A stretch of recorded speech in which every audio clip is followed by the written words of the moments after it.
Wow, wow, wow, wow. Where do we start? Where do we begin? I know where I begin. Big bad Celtics going home. First time since 1982 the Sixers take down the Celtics in the playoffs. How sweet it is 44 years later. As we welcome you here to Sixers Post-Game Live, brought to you by Cure Auto Insurance. And you can see right behind me, they won in Boston and they beat Boston. They were mocking us up there with the chants. Not much to mock right now there, Mark Jackson, is there? Not at all, Amy. We went into their home court and we took what we needed to do, and that was a victory. I got to give a shout out to these Sixers guys. If this is a battle, we knew it was going to be a battle with or without Jason Tatum, respectfully. They played the whole majority of the season without him. They won games without him. They almost had tonight, but unfortunately they fell short, and we fell high. With that being said, great job by Sixers. Yeah, I mean, it was relentless, and you're thinking it's not going to be that easy, Coach, when they were up 18 in the first half. Even when they were up 16 in the second half, it's not going to be that easy. We knew it was going to be the Celtics. You knew it was going to be a dogfight into the end, but the Sixers prevailed, and I think you were like me. Nervous doesn't even begin to describe it. Yeah, to me, Amy, this team has been resilient really all season long. You know, just untimely injuries, bizarre stuff, yeah. You know.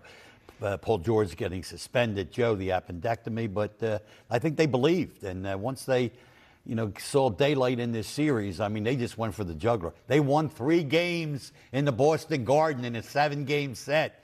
Game, set, match. In the Garden, folks. In the Garden. They won 3 games in the Boston Garden. You don't even know, like, how hard that has to be on the outside. Vegas will tell you it was almost impossible, but it was not impossible for these guys. They said it all along. Mark, they said we're not underdogs. They don't feel like underdogs. And honestly, when you look at it on paper, especially when Joel Embiid came back, this is a more talented roster. Joel Embiid is one of the best players in the league when he's healthy. We just hadn't had him healthy. Coach pointed out after Game 6, even though he just had the appendectomy 3 weeks ago, it's the healthiest he's been in the playoffs for the Sixers, which is wild to think about, but it is a factual statement. This is what the Sixers front office envisioned when they signed Paul George and when they had Tyrese Maxey to the long-term contract and they have Joel Embiid under contract, the big 3, and then you add in VJ. This is what they thought, taking down the Celtics, who were the proverbial favorite to come out of the East. Absolutely, Amy. When you put, not just say, but let's do the math. We got VJ, a long athletic wing. We got Paul George, a athletic defensive stopping mindset wing. Oubre, an aggressive long wing. Justin Edwards, he's available, has the same thing. We have a roster built to defend the wings of Jason Tatum and Jaylen Brown. To me, probably if not the best, but one of the best backcourts or complements of 1-2 players in the entire NBA. They proved that. We have something for that. We have a roster filled with guys that can play any tempo you need, that can defend, that can score, that can shoot, can play off Joel Embiid, can fill in when Joel Embiid is not in there. Yes. And with that being said, the roster makes this team what it is. It's not just about 1 or 2 guys. It's about the entirety of that roster. This is a remarkable run that they were on. I think it bears repeating. They were down 3-1. This is the first time in Sixers history they have come back to win a series being down 3-1. And by the way, the Celtics have never blown a 3-1 series lead. They did that tonight. And I don't care what you're going to say about Tatum not being in and out. They won 43 games this year without Jason Tatum. They almost won this game without Jason Tatum. Yes. The Sixers had to come to play. They had to bring it start to finish, no matter what the lead was, no matter how much the Celtics were showing, and they took the lead. The Sixers had to find that way. And digging down deep, Coach, you mentioned it, resiliency. It's harder to think about, but really that's what they had to do each possession, I think. Yeah, and I'm going to tell you, if I were going to pick a guy to kind of, I guess, really exemplify that, as great in this game as Embiid was and Tyrese Maxey was, how about VJ Edgecombe? This is a guy who went 3 games without making a 3. In Game 7 on the road in Boston Garden, he made 5 out of 11 threes. He was sensational. Sensational. It was a remarkable performance all around. The backcourt certainly shined brightly. So did Joel Embiid. But we got to talk about Tyrese Maxey, who was the one to bring this one home. He is the subject of our electrifying moment brought to you by Toyota. Toyota, let's go places. And the places they're going is the second round, thanks to Tyrese Maxey. We got 2 minutes left, 1-point game. we are super, super nervous. He had just missed this shot, Coach. He did, you're right, yeah. And killer, I thought, when he did it. So when he missed that, we got nervous, but he makes this one here. Just goes right by Cada. He's a big-time shot blocker. Big-time player right Takes there. him to the other side of the rim to get a little protection from the shot block. And then right here, he's going to drive right through three green jerseys. Only he could see space to go through. I think you're going to see a replay of this. Watch the little space he goes through here. Watch. Right? He's going to drive, a little dish off from Kelly. There, yep. I mean, that's remarkable. And then Mark Jackson, a great defensive possession on the other end. Defense is the absolute name of the game. Joel Embiid following around Derek White, who's been tremendous in this one, and then an off-balance shot by Sam Hauser. And that was pretty much all she wrote. Defense has been the name of the game, but Derek White was sensational for them. He had a pretty poor shooting series, but he was great tonight. Joel Embiid following around. Joel Embiid, who was hurt earlier in this game, by the way, Mark. Absolutely. Joel Embiid moving his feet when time permitted, able to get stopped. Look at Paul George getting a foot, getting a hand up. Look at the scramble by Paul. Never giving up on play. The smallest guy on the court with the rebound, Maxey, and he's getting fouled there. I think it's so important to give credit where credit's due. These guys were tired. These guys all suck and win here late in the game. Both teams were, but they stepped it up in a crucial time to come out with the victory. Yeah, Tyrese Maxey, 45-plus minutes. B.J. Edgecombe, 44 minutes. Joel Embiid, 39 minutes. Paul George, 42 minutes. I mean, that's how you know it's a Game 7. And honestly, there was a time in the beginning of this game you thought, is this a Game 7? Doesn't feel like Game 7. They obviously heard us thinking that, and they turned that into it. But the intensity level, for them to match it, when you know your gas, Mark, you've played this game a long time. How tough is that to really find something extra when the game's on the line in a hostile environment? Listen, it's tough. It's tough because you know it's not just you versus them.